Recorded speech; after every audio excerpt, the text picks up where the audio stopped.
Question है A B C तीन बिंदु इस प्रकार है कि ए बी बराबर 11, बी सी बराबर 13 और ए सी बराबर 24 सेंटीमीटर दे रखा है। ठीक, और बिंदु ए बी से गुजरने वाले वृत्तों की संख्या ज्ञात करनी है। ठीक है, ए बी कितना दे रखा है, ए बी अपने को 11 दे रखा है। ठीक, और बी सी कितना दे रखा है, बी सी दे रखा है 13, और लास्ट में जा ए सी कितना दे रखा है, ए सी दे रखा है 24 सेंटीमीटर। ठीक है, ये सब सेंटीमीटर में है। ठीक है, अब एक बात बताओ, कोई भी तीन बिंदु है, जैसे ए है, ये बी हो गई, और ये मान लो अपन सी बिंदु मान ले, इनको जोड़ेंगे तो एक ट्रायंगल बनेगा।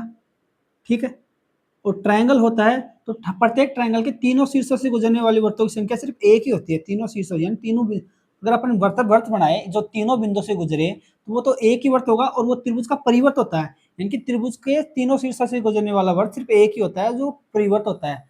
अब इसमें देखते हैं, यानी कि एक ही होनी चाहिए, लेकिन ये ध्यान से देखिए तो 11 प्लस 13 बराबर क्या आ रहा है, 24 आ रहा है, यानी कि A B plus B C का योग कितना आ रहा है, ए सी के बराबर आ रहा है। मतलब ये तीन बिंदु अलग अलग नहीं, एक ही रेखा पर है। इसका मतलब एक ही रेखा पर तीनों बिंदु है, यानी कि अगर ये ए है, ये बी है और ये सी है, ये ए बी बराबर कितना दे रखा है, 11 सेंटीमीटर है, और बी सी बराबर कितना 13 सेंटीमीटर है।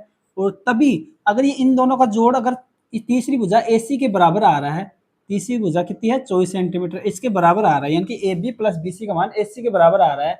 ए बी और बी सी ये तीनों एक, ये ए बी सी तीनों एक ही रेखा पर है, यानी कि ये तीनों बिंदु है ना ए बी सी तीनों एक ही रेखा पर है, स्ट्रेट लाइन पर है। इसी वजह से जो ए बी और बी सी का योग ए सी के योग के बराबर है, 11 प्लस 13 24 तभी आ सकता है जब तीनों बिंदु ए बी सी एक ही रेखा पर हो। ठीक है, इसका मतलब अब एक बात बताओ, ये बिंदु ए है, ये बी है, ये सी है, इनसे अपन कितने सर्कल खींच सकते हैं जो तीनों बिंदु से गुजरे, इनसे तो एक भी नहीं गुजरेगा। मतलब वर्त तो बना लेंगे, लेकिन तीनों बिंदुओं से, मतलब तीनों बिंदु है ना, उनसे कभी गुजरने वाला वर्त नहीं बना पाएंगे। तो इसका मतलब इसके अंदर वर्तों की संख्या कितनी होगी, जो तीनों बिंदुओं से गुजरे वो 0 हो जाएगी, इनकी ऑप्शन नंबर ए आ जाएगा इसका आंसर। ठीक है।